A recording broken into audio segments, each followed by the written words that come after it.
The governor of the state of New York, Kathy Hochul, joining us on the phone. Governor, thank you for joining us this afternoon.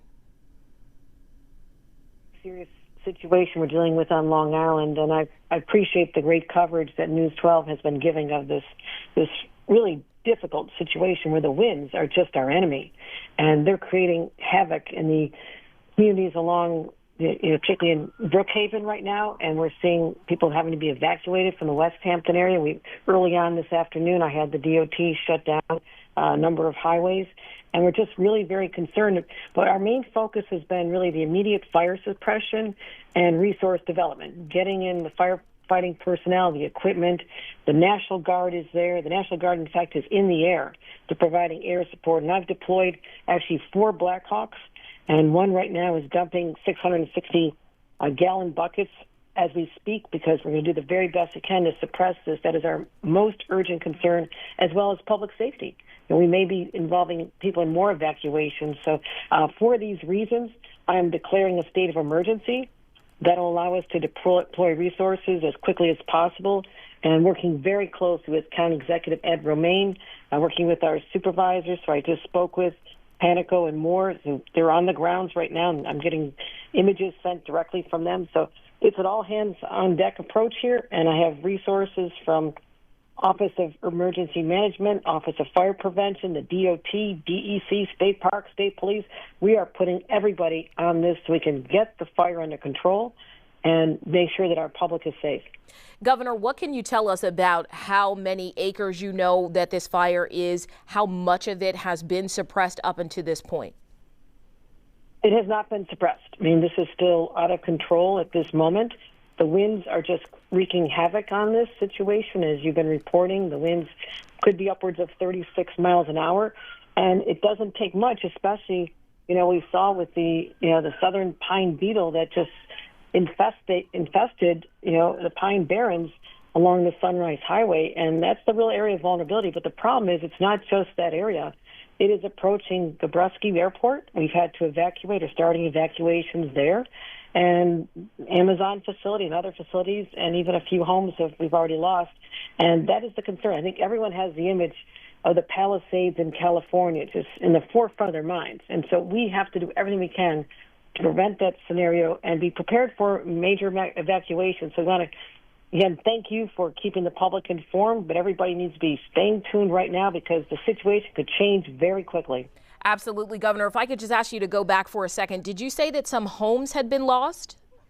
At least 1 or 2 that I'm aware of already, and there are a number in harm's way.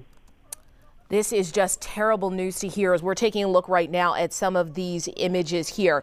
Governor, also tell us, what does this state of emergency mean? How is this going to directly impact Long Islanders? What do they need to know about it? It allows us as a state and localities to be able to bypass traditional procurement measures. We can get resources on the ground immediately. I'm also very concerned about air quality. If you recall the Quebec fires from a few years ago, New York City had the worst air quality on the planet for a number of days. And for people in nursing homes and children, I want to make sure that if we need to, we get masks out.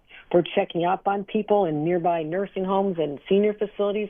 So everybody needs to be thinking about themselves, their neighbors, but whatever they can do to protect their homes. This may be contained in the next day or two, but we also are very smart to prepare for the worst case scenarios so everybody can remain safe regardless of what happens. And God bless our firefighters. Most of these people are volunteers, and they are just putting their lives on the line for their neighbors, and this is why we just cherish them so much.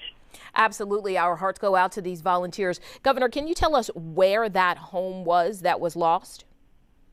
I don't have the exact location, but I know there's communities in West Hampton that are vulnerable right now. So we'll work on getting that location for you. Absolutely. We appreciate that. And you said there may be some more evacuations. Governor, let me ask you, as we start to get closer to it being dark, what are your concerns here as the day and night goes on? Well, we don't know if the wind is going to pick up or die down. Again, it's wildly unpredictable. Forecasts may say it decreasing, but it doesn't take much wind to just continue the spread, and it just feeds on, again, these trees that have been taken down by the infestation of the beetles. We've seen that. Every time I go there, it's heartbreaking to see what has happened already, but now that's just tinder for a huge fire. And that is our concern, that this could spread and spread to other areas. And the more individual fires we have, I believe there's 4 right now, then it also diffuses our resources, right? We have to be focused on putting out each fire, but if they arise in different areas, then we have to send other people there. But thank God we have about 50 volunteer fire companies working tirelessly, and we have mutual aid agreements. I can bring in people from all over the state and even indeed other states if we need them. But right now we're working closely in coordination with the Emergency Operations Center. I may be going there tomorrow depending on what the situation on the ground is. But we are there with everything from air support to ground support to whatever resources we can give to keep Long Islanders safe. Governor, we appreciate that. As we watch this unfold, we saw one video from a helicopter that just shows how massive this fire is. What can you share with us about the acreage or just how the expanse of this fire? It's spreading very quickly. This started a few hours ago, and now it has multiple renditions of it. It's not just one fire that we can keep an eye on. It is spreading to different pockets, and all triggered by the high winds and the dry conditions. And again, the many trees from the Pine Barrens area that are on the ground is tinder for this. So we're concerned about the Amazon facility. We're concerned about Gabreski Airport right now, and a chemical plant in the area. So these are the areas where we are aware of them. Everyone knows what's in each building. This is what the fire companies do. The state knows this, and we have to be very careful. Again, air quality is of concern as well. People need to be sure that they're taking care of, if they still have N95 masks from the pandemic, or there's ways they can keep a wet towel around their mouth and protect themselves, their kids, and their pets. If it starts getting closer, you need to start focusing on air quality and possibly an evacuation. So everybody needs to be watching social media reports from government sources, watch for text messages, watch for all the emergency alerts. But I've officially declared a state of emergency right now.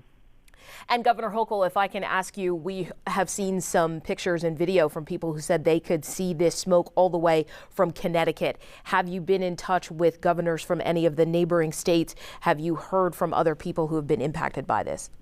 No, I'm getting video from people right on the ground, and it looks devastating. Elected officials are sending me videos, people that are getting up close to it. Our supervisors are sharing this with myself and my team. So if I need additional assistance from other states, I will absolutely call on them, and we're just assessing our needs right now. But again, they're looking at a fire that is close to our residents, and that is a dangerous situation on many levels, and everybody has to be staying focused on their own homes, their families, and their communities. Absolutely. New York Governor Kathy Hochul joining us live this afternoon. Governor, thank you for your time. We will continue to check back in with you as hopefully this fire gets put out sooner rather than later. Absolutely. Thank you so much for all your attention. You're doing a great job.